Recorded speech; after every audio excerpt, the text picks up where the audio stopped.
Right here in front of John Harris High School, you do have some officers stationed there where you see the white van.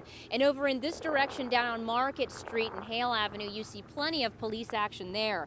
Rob, let me show you what's going on right now. You still have firefighters on the roof of that arena. I'm told that they do have the fire under control, but as Jesse may have mentioned, there were some heat exhaustion, smoke inhalation injuries. Firefighters say 4 people in total were suffered from that. 3 were firefighters. One was a Hershey Entertainment and Resort employee. Rob and Tanya, it is not working out too well for me out here tonight. Take a look at my umbrella. I mean, I just got out here for a little bit more, shelter, and this is what I come up with here. But let me tell you why. Number 1, the wind. Still going strong out here in York County. Number 2, look at the rain. I mean, I'm standing at a parking lot, and we showed you this about an hour ago. It has gotten about a half an inch to an inch deeper. If you can imagine what the roadways look like, this is just a parking lot. Right now, the Susquehanna River level is at 4 feet. Engineers in the city say they expect about 10 inches of rain to fall by Sunday night. That means they don't expect it to hit above flood stage, which is 17 feet. This is CBS 21 News at 10 on CW15 with First Warning Weather first at 10, now in high definition. Good evening, I'm Eva Roman. Weather is always first here on CBS 21 News at 10. So let's go to the First Warning Weather Center with meteorologist Kirk Clyatt. Kirk, Sandy is on her way. Force winds simply amazing. Right, Kirk. And I was at the grocery store today getting some water, and a lot of people are still, hopefully, they're saying that this will miss us. They're still hopeful. Yeah, we look at those weather. Thank you, Kirk. Our top story tonight, former U.S. Senator Arlen Specter of Pennsylvania has died at the age of 82. He passed away this morning at his Philadelphia home from complications of non-Hodgkin's lymphoma. Specter served 30 years in the Senate, a Pennsylvania record. We now take a look back at his life. Our political insiders, Tony May and Charlie Giroux, join me at this hour. Thank you so much for joining us. Charlie, we were talking about how Senator Specter was very controversial. Senator Specter never shied away from controversy, right. And in many respects, he embraced it. With bulletproof vests on, we hop in Corporal Milo Hooper's Harrisburg police SUV and hit the streets. In no time at all, a disorderly conduct call comes in. He hits the lights and speeds to the scene. The longtime member of the Harrisburg police force knows that these days, those kind of calls can mean someone's high on bath salts. The call turns out to be nothing, but it reminds Hooper of a bath salt encounter from not too long ago. Went out there, the guy was kind of amped up, out of control. The CERT team ended up responding. He just kept walking back and forth, pacing back and forth in the attic, only like a 20 or 30 foot area. And the whole time, for 3 to 4 hours, he just was hooked and he couldn't get off of it. And what he wanted to do was suicide by police. Special training is what's taught Harrisburg officers how to spot a bath salt user and what to do. It's pretty much the same signs as someone high on PCP. They're agitated. They seem agitated, like very amped up. And ready to strike, even at police officers. You really want me to come out, don't you? All they want to do is get high, but they're not aware of how this is affecting them and their surroundings. 713, go ahead. When these officers come up to you and tell you about their stories about people high on bath salts, what's your reaction to all that? Well, it's just like any story when an officer tells you any experience they have. Your first reaction is to start to evaluate what you're hearing and to use it to your own experiences and try to learn from anything they have done or haven't done. Ads selling bath salts in the local paper make it tougher for police. Even though the synthetic drug is banned in Pennsylvania, people have found ways to create loopholes and sell them by changing the formula. All right, 10-4. On these streets, officers rely on their training and recent increased experiences, hoping each bath salt encounter will be their last.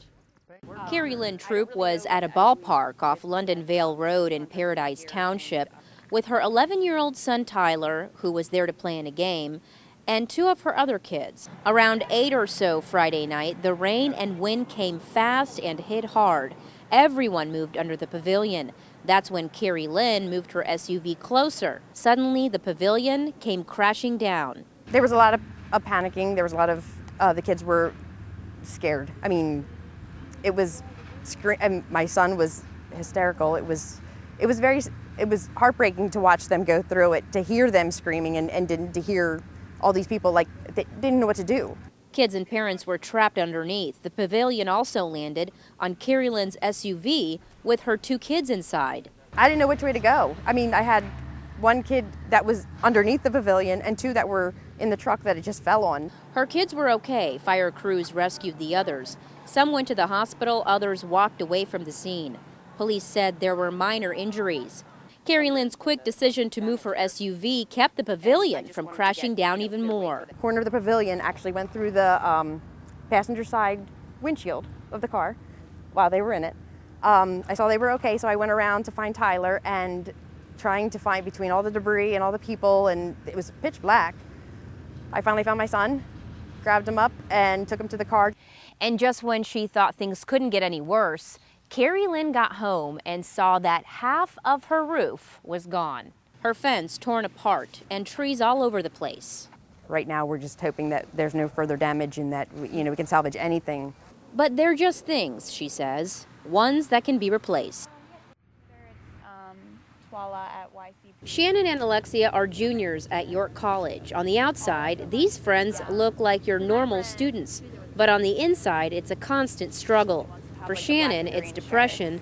For Alexia, depression and an eating disorder. When you're in that state of mind and when you're just in the midst of all that darkness, like, you feel so very alone. Finally, like Shannon, getting help for both, doing much more successfully with ending the self-injury than the eating disorders, but every day is a new day, and I try to keep that in mind. The 2 girls were in high school, dealing with a lot. That's when they got help. Scars aren't always visible, and a lot of it is emotional scarring too. So it's shocking how widespread these issues are, and it's scary, and it definitely is a call to action.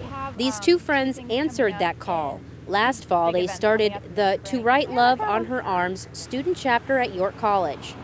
The group helps people who may be thinking about suicide.